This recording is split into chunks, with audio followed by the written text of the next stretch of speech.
Hello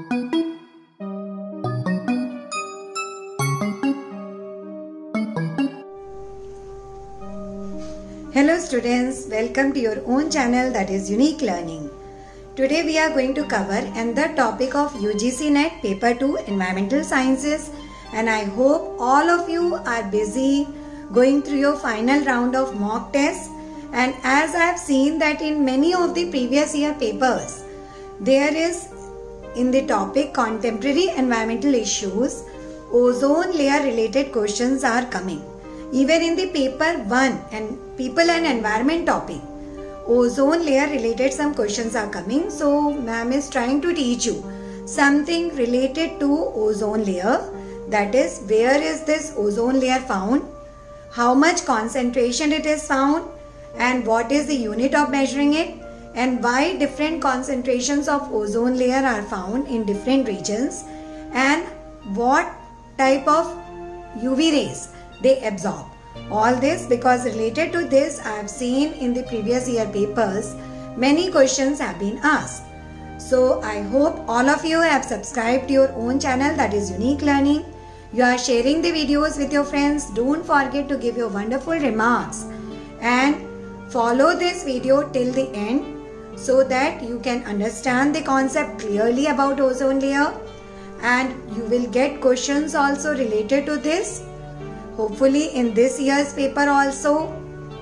So don't forget to put in the remarks what other topics you want related to your paper 2 environmental science. So stay tuned till the end of the video. Ozone layer and absorption of the ultraviolet rays by the ozone layer. So I think all of you know what is ozone. That is O3 molecule, and it's always measured in the Dobson units. All this you may be knowing. So let's see what is the concentration of the ozone in the different layers of the atmosphere and how it absorbs which parts of the ultraviolet rays it absorbs.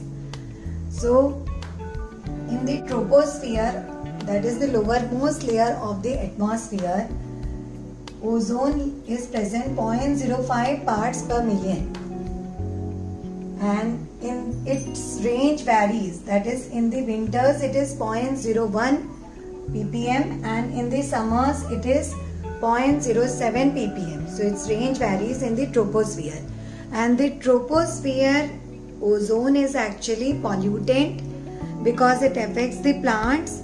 It's harmful for the organisms, and for human beings also it's harmful if it is present in the troposphere. It is a pungent gas with pale blue color, and it's harmful if it is present in our troposphere layer.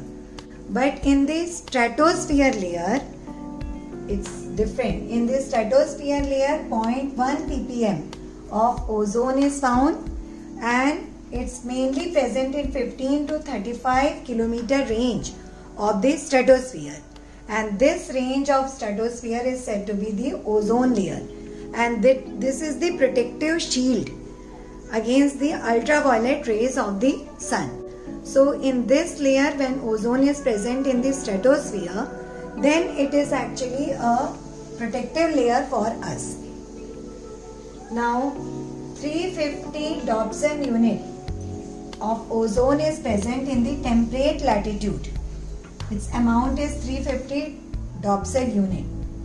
Now there is movement of this ozone from the tropical region of the stratosphere, in the stratosphere also above the tropical region. It's present about 250 Dobson units, while in the polar region its amount is 450 Dobson units, and that is because from the tropical region, due to stratospheric winds, it goes to the polar region. So amount of this ozone in the stratosphere region, also in the tropical region it's less. In the stratospheric parts of the atmosphere of the tropical region, the amount of ozone is only 250 Dobson units, and it's going because of the stratospheric winds. It's going to the polar region where the amount is 450 Dobson units. So that's why in the tropical region, that is above the equator, there are more chances of the effect of the ultraviolet rays, and so there are more chances of the melanoma and skin cancer because of the ultraviolet rays over the equatorial region as compared to the polar region, because in the stratospheric wind is there. So because of that, from the equatorial region, the ozone layer is going to the polar region. So this also ozone layer, it does not absorb all the ultraviolet rays. It only absorbs the ultraviolet rays which fall in the range of 220 to 290 nanometer. That is the ultraviolet C rays. There are three types of ultraviolet rays, that is ultraviolet A, B and C rays.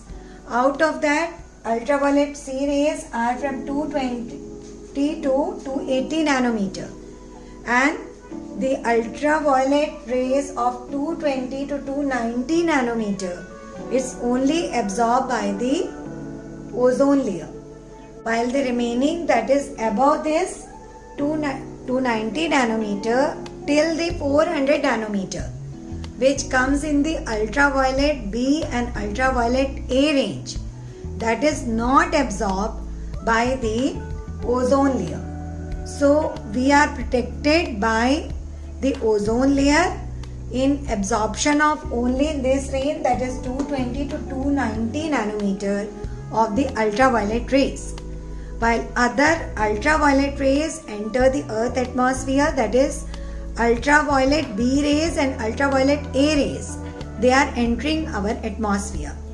So its effect will be more in the equatorial region, while in the polar region the effect is less. So I hope you have understood the amount of ozone layer. What is ozone layer? What is the amount present in the equatorial region and what is its amount in the polar region? And what is the chances of the skin cancer or melanoma? More in the equatorial region it is more, while in the polar region it is less. So all this should be clear to you. So in my next video, I'll try to make you understand that why in the polar region, the ozone hole or Antarctic region, the ozone hole is formed or ozone layer depletion is occurring more in the Antarctic region. The reason for that will be explained to you in my next video. So stay tuned. I hope all of you have subscribed to the channel. I am trying to help you out with the coming paper 2 of environmental sciences in the UGC NET exam. So any day your admit cards will be coming. So stay tuned. Keep watching the unique learning videos on your paper 2 environmental science, and this time I hope all of you will get JRF in environmental science, and some of these topics may be also useful for you for paper 1 people and environment. So stay tuned, share the videos with your friends. Happy learning.